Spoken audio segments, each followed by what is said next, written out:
No living white person has owned a slave. Black people gotta stop blaming people for their issues and clean up their own communities. Slavery was a long time ago. Black people need to get over it. That's what continuously is told to me. Now, before I respond, I'm going to need you guys to share this video. I'm not going to curse. I'm not going to spread false information. Everything that I'm about to say is 100% true. You can look it up to see. And I'm not going to say anything that makes people cringe, at least language-wise. All right. Let's not dwell on the past. Let's go to modern history. Let's go 1964. 1964, right? That's 56 years ago. We all know somebody 56 years old, whether it's us, our parents, grandparents. So you would call that modern history, right? That was when the Civil Rights Act was passed, which made it illegal to discriminate against black people. So understand that if you know anybody over the age of 56, they lived in a time where legally you could discriminate against black people, okay? But now that the Civil Rights Act was passed, we all know that once the government signs a bill or a law, everybody abides by it, correct?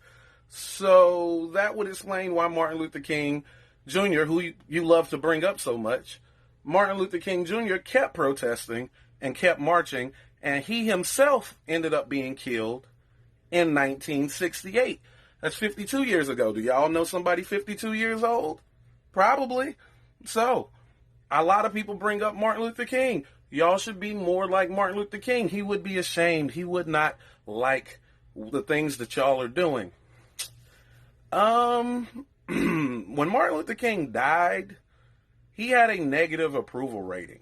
As a matter of fact, polls taken at the time said that more than 1/3 of people polled said that he brought his death upon himself.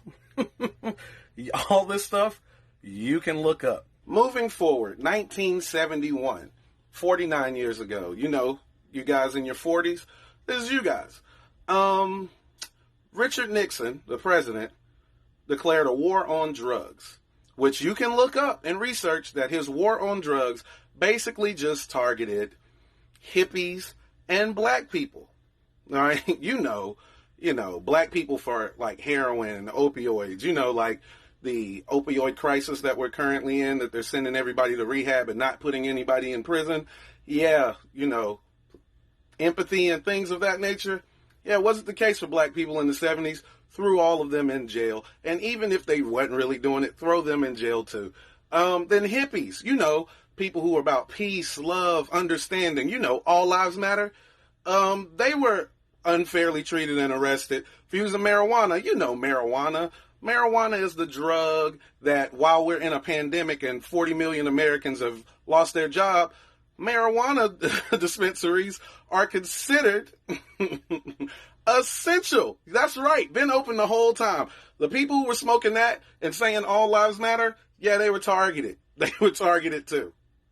And Richard Nixon's run ran until 1974. That doesn't mean these practices ended. That means that he officially left office in 1974.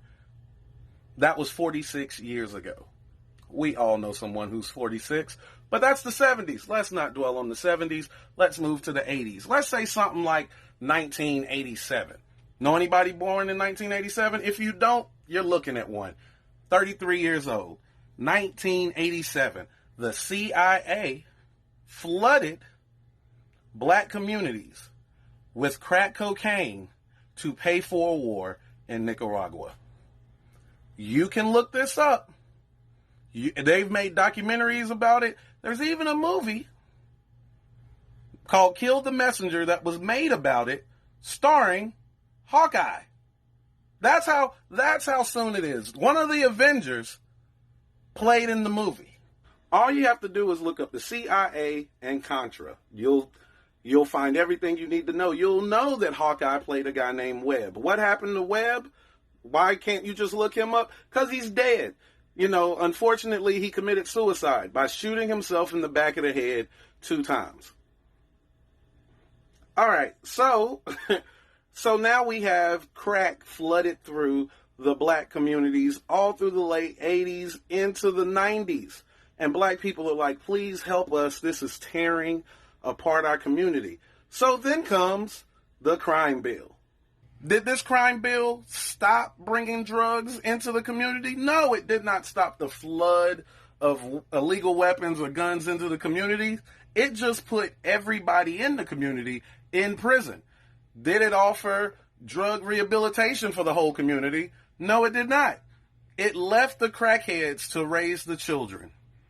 This is 1994. This is the 90s. Y'all remember the 90s? Sure, because I'm pretty sure by now, if you're watching this video, you were probably alive in the 90s. And after this bill incarcerated more black people than ever before in the history of the U.S., businesses decided to get in business with prisons because you could get free labor. And I know some of y'all might go, you can't get free labor. That's slavery. Well, according to the 13th Amendment, that abolished slavery, slavery became illegal except, guess where? Prisons, which are disproportionately filled with what? Black people. Now prisons are big business, making over $100 million a year. So in order to keep this business up, prisons have a quota for how many people must be in it every year.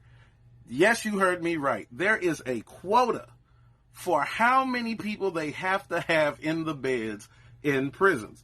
How do you do that? By putting more people in prisons. Maybe for crimes they didn't commit. Maybe giving them longer sentences to keep people in beds so you can meet this quota, which black people have been complaining about. And you can do the research on to find that this is true. Mass incarceration is modern day slavery. Also, when you get out and you want to change your life, you can't, because people don't treat felons the same way, no matter what your felony is, and you're not allowed to vote. And since pretty much 1 in every 3 black men have been or will go to prison, we lose 33% of our voting power. And all of this is prevalent today. 2020. You remember 2020? Of course you remember 2020. Because if you're watching this video, that means you lived in 2020. Now, with all this information I've given you, I haven't brought up police brutality. I haven't brought up racism from civilians. I haven't brought up racist practices by the banks. And I'm just giving you what the government did to black people. And some of y'all will go, I didn't know any of this. But I've given you statistics. And it's okay that you didn't know. It's not okay, but it's okay. Because most of us, statistically speaking, all of us went to school with a girl who was abused in some type of way. But we didn't know. It doesn't mean it didn't happen to her. It just means we didn't know. But now that you know, ask yourself, what are you going to do about it to change it? Because it's true.